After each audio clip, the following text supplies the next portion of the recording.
flies, I hate insects. Except when they're super huge. Remember when Jeff Goldblum accidentally turned himself into a giant blue bottle? Great movie! His girlfriend was understandably upset. Sadly, becoming a giant insect is an occupational hazard for scientists like me. Of course, horror movies like this are just works of fiction. Or are they?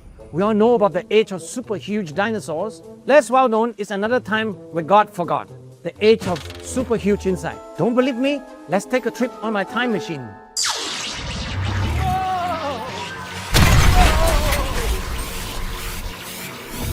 Whoa!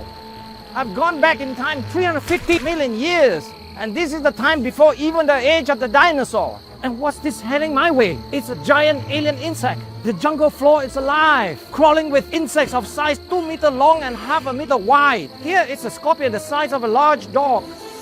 Giant flying bugs the size of a huge bird. And mega fleas with beaks like the hypodermic syringe needles. It's horror central.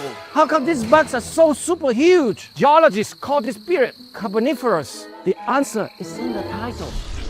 The carbon dioxide level in the atmosphere are through the roof here. On average, between 1.5 and 2,000 parts per million. If you took 1 million molecules of the atmosphere, about 2,000 of them are carbon dioxide. Doesn't sound much, but it's 5 times or 500% larger than today. All that horrible carbon dioxide pollution, it must have been hell, right? Wrong! Have you ever been to a jungle? Wow, this place is like super double king-size jungle. It's about as jungly as a jungle can get. If you like trees and plants, you can't move around them here. Nature is having the best party. It is great time to be bush! Why? Because CO2 is not pollution. That's all baloney when they say CO2 is a pollution. It's plant food. Ever heard of photosynthesis? Plants use sunlight and CO2 to build their bodies. The superabundance of CO2 in the air make it possible for the plants to grow bigger. The earth is so rich in plant life, and all the plants are reaching to the top and trying to raise and get more sunlight. So in this period, we're seeing the evolution of the first trees on planet Earth. And who doesn't like trees? When tree dies in our time, they tend to be eaten by microbes and fungi. Guess what?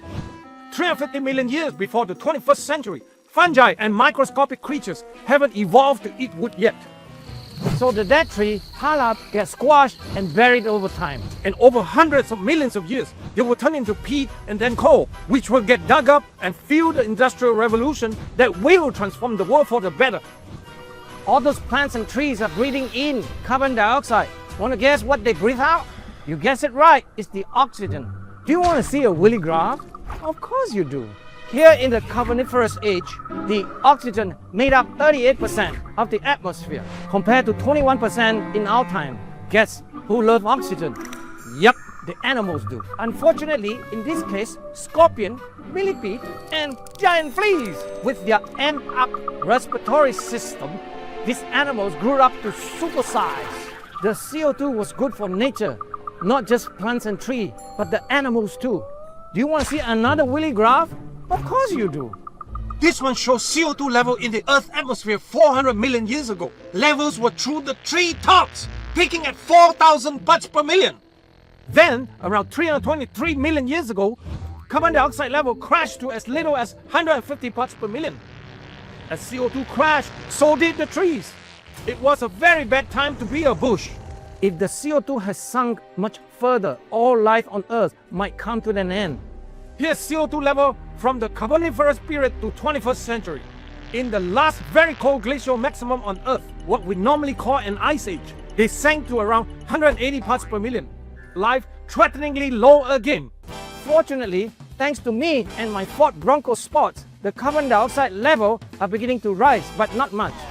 CO2 levels in the atmosphere are still close to being the lowest they have been in the last 200 million years. Sadly, for the trees and ourselves, we're still living in the carbon dioxide starvation period. Look it up yourself. I am Dr. Willie Soon. This is the bush, and this is Gorilla Science. What do you think of all that? Subscribe to Gorilla Science now, and please donate to help buy more coal for my time machine. Every lump means an extra jump.